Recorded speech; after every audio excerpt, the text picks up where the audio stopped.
네, 안녕하십니까. 반갑습니다. 부동산으로 간다. 랜드스타일셋의 심석영입니다. 진짜 힘들었었던, 그리고 복잡했었던, 그리고 여러 가지 결정하는 데서 어려움이 있었던 2020년도가 진짜 거의 얼마 안 남았습니다. 그래서 저희 오늘 시간은요, 2020년도에 대한 정리를 한번 해보고요. 그리고 내년은 어떤 형태로 부동산 흐름이 흘러갈 것인지 주제를 갖고 한번 얘기해 볼 것 같은데요. 한번 인사도 오래간만에 다시 한번 인사 좀 한번 해주시죠. 안녕하십니까. 랜드스타일셋의 조찬우 이사입니다. 짧게 박수 좀 쳐요. 박수 안 쳐도 조이사님이면 하면. 아니 처음에 하시니까 항상 그러니까 나 앞으로 마지막에 시켜줄게. 그러니까. 네, 네, 나이스. 네, 안녕하세요. 랜드스타일셋의 김명관입니다. 네, 안녕하십니까 이호준입니다. 그래요. 진짜 오래간만에 네 명이 이제 모여가지고 얘기를 하는데 우리 저번 주인가요? 저번 주에 우리 한번 생방송으로 한번 진행했었었는데. 네. 대책 나온 날. 대책 나온 날. 했었죠. 재밌었던 것 같아요, 그죠? 재밌었습니다. 자주 네. 보는 시간이 가졌으면 좋겠는데 그러기 위해서는 뭐 대책 또 나와야 돼? 대책이 또 나와. 근데 나는 다시 또 나올 것 같아. 나오겠죠. 올해 혹시 나올까 대책이? 올해는 넘어가지 않을까요? 모르죠. 연말에 이게 나올 것 같기도. 뭐 근데 나는 개인적으로 나올 겁니다라고만 이제 언지는 해줄 것 같아. 그러니까 작년 같은 경우에가 이제 12월 16일날 부동산 대책이 나왔었을 때, 그 다음에 이제 매년 1월 1일날 이제 신년 우리 대통령님께서 이제 얘기했을 때 적폐, 투기와의 전쟁. 그때 내가 이제 알았던 게 문재인 대통령이 생각하고 있는 주적이 누구냐. 그 예전에 그 홍준표 예전 대표가 문재인 대통령한테 물어봤잖아. 네. 주적이 도대체 누굽니까? 네. 했을 때는 그거를 뭐 대통령 할 사람이 얘기할 답은 아닌 것 같습니다. 이렇게 얘기했었는데 알고 봤더니 주적은 다주택자들 주적이었던 것 같아요. 그래서 올해 아마 다주택자 뭐 2주택 이상 갖고 계신 분들이 엄청 힘들었을 것 같은데, 그렇죠. 저는 개인적으로 2020년도를 뭐 그냥 한 줄 평으로만 얘기한다고 하면 혼돈의 부동산 시장이었다. 혼돈의 부동산 시장. 네, 나 이렇게 생각해요. 이사님은 어때요? 뭐 한 줄씩 뭐 평한다고 하면 한 줄. 혼란의 부동산 시장. 너무 힘들었던 한 해인 것 같아요. 복잡해. 네, 난 내년에 더 힘들 것 같고요. 네. 사실은 이제 임대사업자제도 활성화되면서 집 하나 갖고 있던 사람들이 임대사업에 참여하기 시작했잖아요. 그래서 다주택자가 됐단 말이에요. 근데 이런 것들을 좀 사실은 좀 보장을 해줘야 좀 그게 주택시장 안정화에 기여하는 바가 크지 않았을까 싶은데, 지금 얼마 전에 국토부 장관님께서 주택이 빵이었다면 밤새 찍어내는데. 네, 그렇게 말씀을 하셨. 그게 어제야? 그죠? 어제 나온 것 같아요. 네. 참 모르겠어요. 그래, 맞아요. 파리바게트였으면 막 찍어냈을 거야. 하여튼 참 너무 힘든데, 국민들이 이제 코로나 때 다친 가슴에 정말 이 규제 때문에 또 한 번 다치는 그런 사태가 빨리 진정됐으면 하는 바람입니다. 그래요. 저 김명관 부장은 2020년도 올해 한 줄 평. 편하게 얘기하셨어요. 그래요? 기억이 안 네. 나죠. 갑자기 얘기하니까 그러니까 뭐야? 근데 고등학교 때 그 있거든요. 옛날에 뭐 김부영 알죠? 김부영. 네. 풍요송의 빈곤 있잖아요. 난 나는- 김부선 얘기하는 줄 알았어. 그냥 김부영의 풍요송의 빈곤을 빗대서 올해는 규제 속의 빈곤 같습니다. 여러 규제 많이 나왔잖아요. 뭐 매년 나오긴 나왔었는데 17년도부터 시작해서 큰 거 많이 나왔었죠. 뭐 파리 대책부터 시작해서 뭐 9.13 거의 매달 나왔잖아, 매달. 네. 그리고 큰 것들 뭐 올해는 또 크게 두 개 나왔어요. 617에 뭐 710까지 해가지고 규제 속에서 지금까지만 막차 타신 분들 같은 경우에는 그래도 낫겠지만 앞으로 더욱 더 힘든 빈곤 속의 뭐 부동산 시장이 되지 않을까 그렇게 생각합니다. 그래, 우리 그 브레인 이호정 부장님께서. 저는 개인적으로 유튜브 찍을 때도 이 제목을 썼거든요. 계층의 사다리는 치워졌다.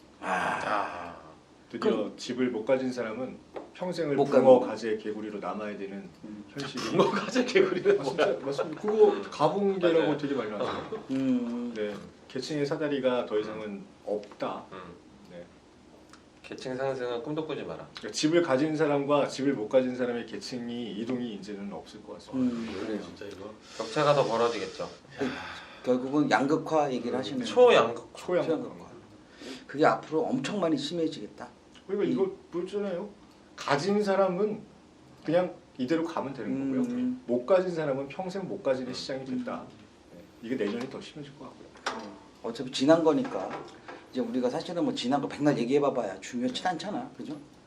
그래도 올해 같은 경우 이제 코로나라는 것 때문에 사실은 부동산이 그래도 좀 안정화되지 않을까라고도 많이들 예측을 했지만 결국에는 규제가 들어가면서 결국에는 또 풍선효과에 풍선효과 들어가는데 거기에 뭐 임대차 3법이다 뭐 해서 집값 올리는 데 있어서 사실은 휘발유를 한번 확 갖다 부은 상황이 됐는데 우리가 이제 저저번 주에도 이제 우리가 그 임대차 시장에 대한 방안 때문에 저희가 생방송도 했는데 그거 진짜 효과가 있을까요? 난 잘 모르겠어. 미봉책.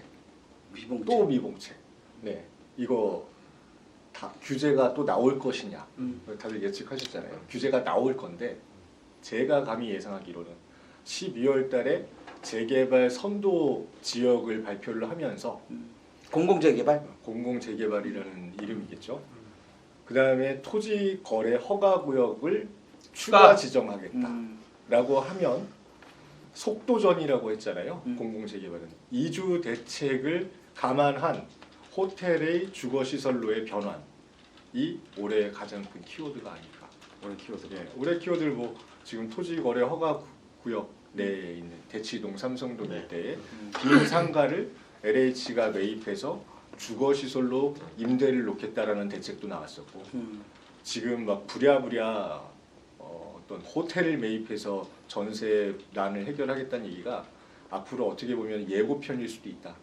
이제 멸실되는 주택의 이주 세력을 감당하기에는 지금 있는 이 시장에서는 도저히 핵폭탄을 지금 우산으로 맞겠다는 얘기밖에 안 되기 때문에 그 밑밥 대책을 먼저 던져놓고 나서 본격적으로 더 혼란스러운 시장을 만들 수도 있다라는 그런 예측을 감히 좀 감히. 자, 그러면은 이호정 부장님이 생각하는 그 다음 대책은 뭐가요?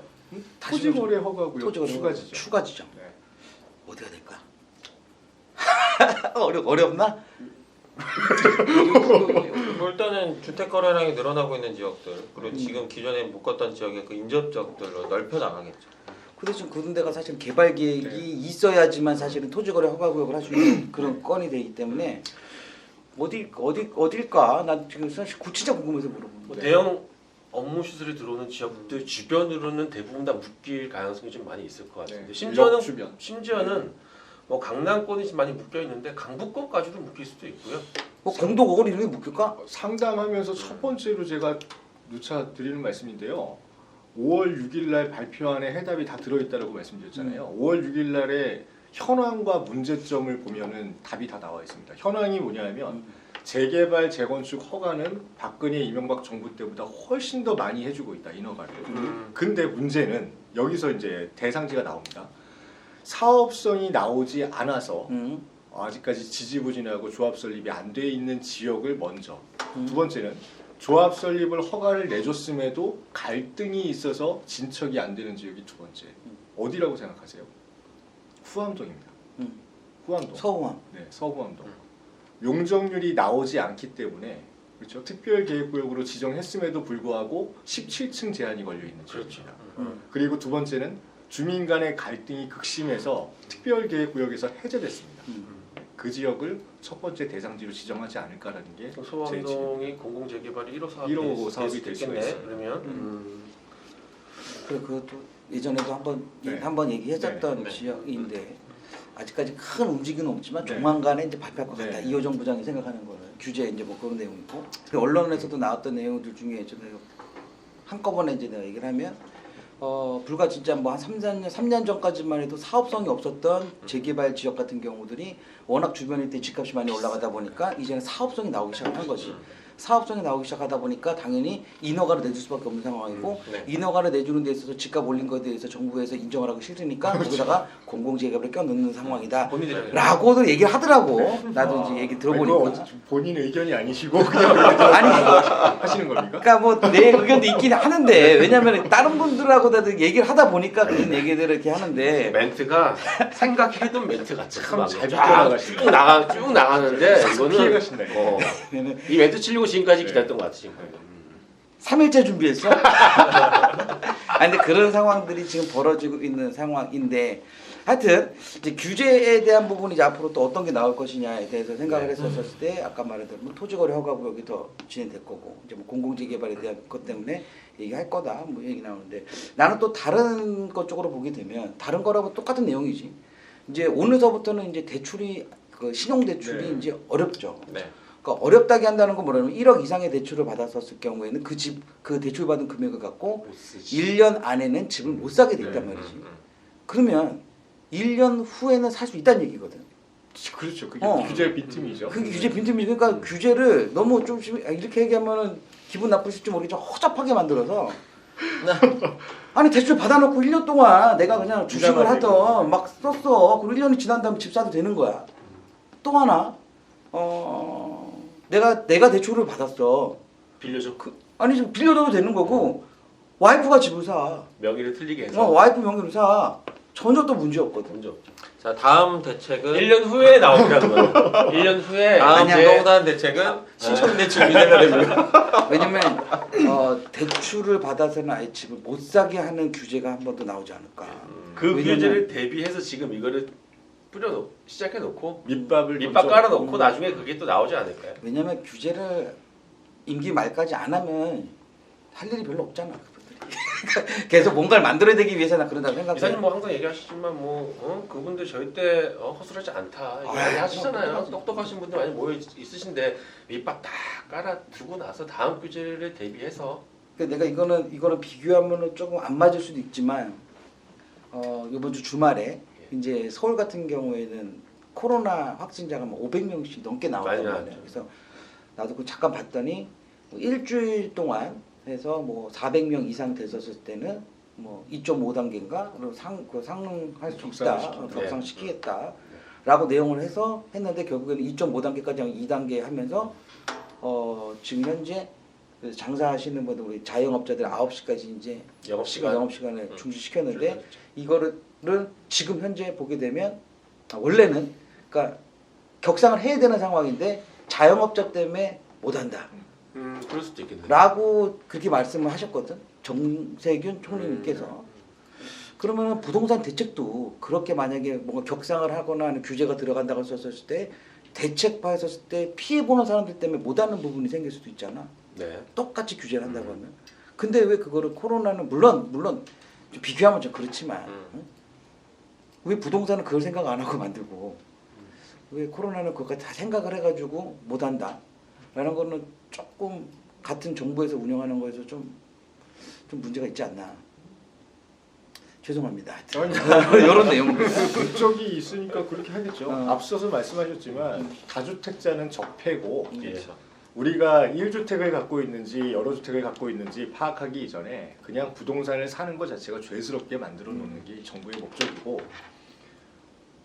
좀 무섭게 말씀드리자면 그렇게 함으로써 정부가 주택을 보유하는 그 보유량 자체를 늘려가고자 하는 네. 그게 세수랑 연관이 돼 있을 가능성이 굉장히 크다라는 그거죠, 게 뭐. 우려스러운 부분입니다. 그러면 지금 아까 얘기 뭐그 물량을 늘린다고 한다고 하면 뭔가 살 거 아니야, 그죠? 정부에서 정부 살 거 아니야. 왜냐면 임대주택을 매입해야죠. 만들려면 지금 많이 얘기하는 게 매입해야죠. 다세대를 산대잖아. 호텔도 사고 상가도 사고 오피스에 사고 우리한테 주택 사고 뽑아낸 세금 갖고 사겠죠. 자, 근데 나는 그 얘기를 들으면서도 문제가 뭐다. 만약에 최근에 저기 그 우리 장관님이 갔잖아. 네. 은평구에 있는 뭐 동네를 가셔가지고 빌라 빌라를 3로 매입형 임대 주택으로 하겠다고 해가지고 가신 데가 있어. 대조동인데 거기 그럼 재개발 안 될 거 안 아니야? 된다는 얘기죠. 새로 지었으니까 새로 지은 게 아니라 LH 가 임대를 LH가 가지고 있는 물건이기 때문에 30년 동안 임대를 놔두겠다고 하는데 그러면 그 주변에 때는 30년 동안 개발 안 되는 거 아니야? 그렇죠. 그게 맞죠. 그러면은 이렇게 얘기하면은 이것도 뭐 집값 선동하고 뭐 이상한 얘기한다고 할 수 있지만 만약에 지금 다세대 주택을 갖고 계신 분들인데 옆에서 새 주택을 지어 확인을 해서 이게 주인이 LH야. 누구냐 사업 주체가 도망나 라고 해서 LH다 아니면 SH다라고 한다고 하면은 만약에 주변 일대가 노후도가 좀 괜찮고 개발 뭐 가능할 수 있는 지역인데 이거 데모해야 되는 거 아닌가? 그 사람들 입장에서는 거꾸로 봐야 되는 거 아니겠습니까? 지금 이거 좀 그런데요. 위험한 발언이거든 사실 네. 우리 이런 게. LH가 알박기를 하는 지역은 재개발이 안 될 거다라는 추측도 가능하지만 LH가 공공이 들어갈 만한 지역에는 매입을 안 한다라고 거꾸로 생각할 수도 있습니다. 공공 재개발이 들어갈 만한 지역은 매입을 아예 안 할 거다. 네, 두 가지 채널이 좀 명확하게 구분이 되겠죠. 그러니까 재개발 공공 재개발에 들어갈 지역은 안 살 거고 안 살 겁니다. 개발을 알박기 할 지역에다가 매입을 매입을 일단 하겠다. 매입한 지역은 30년은 그러면 안 된다는 얘기잖아요. 그러니까 저거 그렇죠. 쉽지는 그렇게 해석할 않지 수가 않을까. 이게 만약에 그냥 한 동네에 그냥 우리가 한 블럭에 좀 한쪽 구석에 하나 들어가 있다고 하면 상관이 없을 텐데 분명히 제일 먼저 우선적인 거는 내 생각에 여기에서 역세권으로 해서 500m 안에 있는 도보로 10분 안에 있는 거를 먼저 우선적으로 들어갈 거고 들어간다고 했었을 때는 우리 지금 현재 정부에서 얘기하고 있는 역세권 개발을 진행하겠다는 예를 들어서 뭐 250m, 350m 격상해 준 거에 대한 그 안에 만약에 들어간다고 하면 거기도 사실은 개발되는 게 그 블럭만 어떻게 될지 모르지만 이건 솔직히 어떻게 될지 모르겠지만 그런 게 만약에 뭐 우리가 말하면 뭐 한 채, 두 채, 세 채 늘어난다고 했을 경우에는 그 지역은 사실 개발이 쉽진 않다고 보는 거지. 그렇죠. 그럼 결국에는 그런 지역들은 가로주택 정비 사업으로 블럭별로 개발을 유도하는 그런 상황이 되지 않을까. 네. 그럴 가능성이 큽니다. 그게 아마 내년서부터는 야금야금 나올 텐데, 그렇지?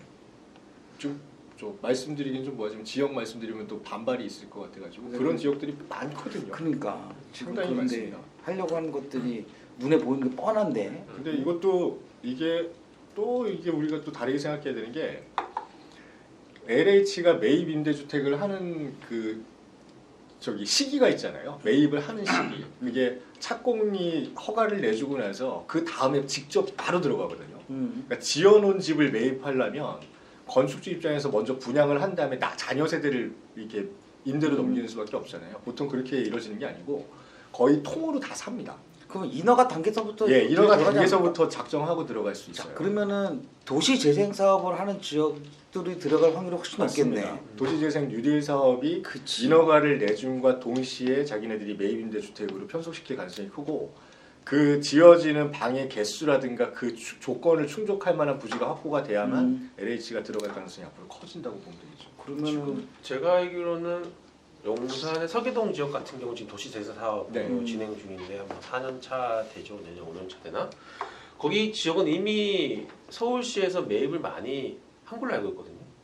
그러니까 일부 지역은 뭐 해가지고 그래서 다른 거 만들었잖아. 네, 다른 거 호텔 만들어서 했는데. 호텔 뭐 이렇게 커뮤니티 시설 같은 거 만들어서 지금 거기에다가 서울시 로고 박혀서 거기는 그러면 어떻게 해야 되나? 재개발을 거기는 조금 어려울 것 같아 내가 봤을 때.